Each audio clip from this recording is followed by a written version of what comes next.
A crucificação de Jesus não faz sentido. Por que um Deus tão amável e misericordioso ia crucificar o seu amado Filho? Isso é uma contradição. Por que um Deus tão grande e perdoador não ia só perdoar os nossos pecados? Por que precisa de crucificar alguém para perdoar os nossos pecados? E tinha de crucificar a pessoa que ele mais amava para perdoar a todos nós? Para mim, não faz sentido nenhum. Ok. A crucificação de Jesus Cristo somente não faz sentido se nós ignorarmos por completo o fato de que Deus, para além de ser um Deus misericordioso, é igualmente um Deus justo. Se nós reconhecemos que Deus é tão justo quanto misericordioso, então Ele não pode só perdoar os nossos pecados, como diz o Senhor neste vídeo.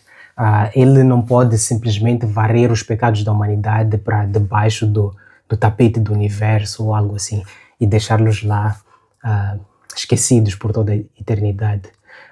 Para que Deus permaneça misericordioso e justo ao mesmo tempo, então Ele precisa arranjar uma forma de conciliar esses dois. Ele precisa arranjar uma forma de perdoar os nossos pecados sem deixar de punir os nossos pecados. Quando passamos a olhar para as coisas dessa maneira, nós percebemos que, na verdade, a crucificação passa a fazer muito sentido, porque é na crucificação onde nós vemos esses dois aspectos de Deus aparentemente contraditórios se conciliando. De um lado, Deus é justo porque Ele pune todo o pecado da humanidade na cruz, e de outro lado, Deus permanece misericordioso porque, no lugar de punir a humanidade por esses pecados cometidos pela humanidade, Ele oferece-se a si mesmo para ser punido no lugar da humanidade. Eu que sou só um humano, se tivesse que salvar alguém, não colocaria o meu filho em risco, muito menos sacrificá-lo. Nós amamos os nossos filhos, mas Deus ama 70 vezes mais a nós do que uma mãe ama o seu filho. Imagina Jesus. Nós muçulmanos não acreditamos que Jesus foi crucificado. Ele foi levado pelos céus. Há um senhor chamado William Lane Craig que diz que o fato dos muçulmanos negarem que Jesus Cristo foi crucificado é, na verdade, o calcanhar de Aquiles do Islão. Isso porque a crucificação de Jesus Cristo é um dos fatos sobre Jesus Cristo mais universalmente aceite entre historiadores e acadêmicos.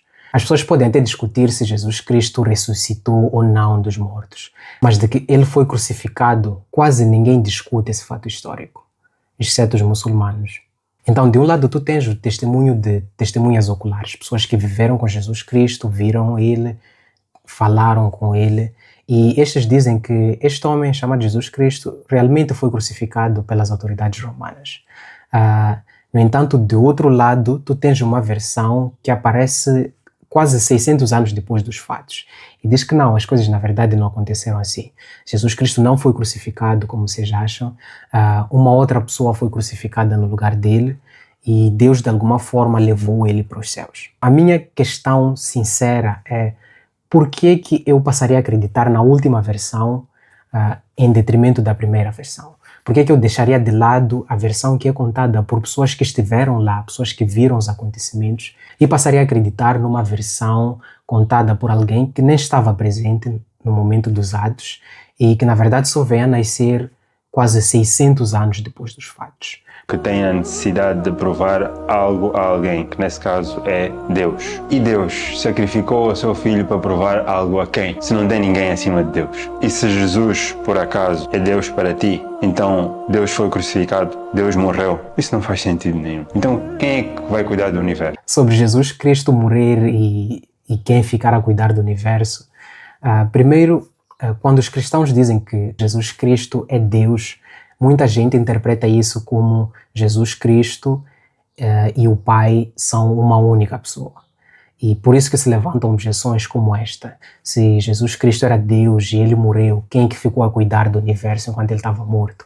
Ou se Jesus Cristo era Deus e Jesus Cristo orou para Deus, como é que ele vai orar para Deus? Ele estaria a orar para si mesmo. Isso não faz nenhum sentido. No entanto, essas objeções todas perdem todo o peso quando nós passamos a adotar uma visão bíblica de Deus, que é de um Deus trino, onde a pessoa de Jesus Cristo é distinta da pessoa de Deus Pai. Em segundo lugar, por mais que continuemos com essa visão errada sobre Jesus Cristo, essa objeção ainda continua uma má objeção.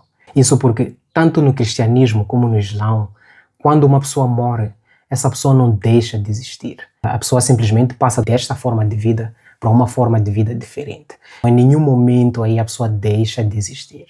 Então, da mesma forma, Jesus Cristo poderia muito bem continuar a cuidar do universo, mesmo estando fisicamente morto. Porque, de novo, tanto na visão cristã como na visão muçulmana, quando uma pessoa morre, ela não cessa de existir.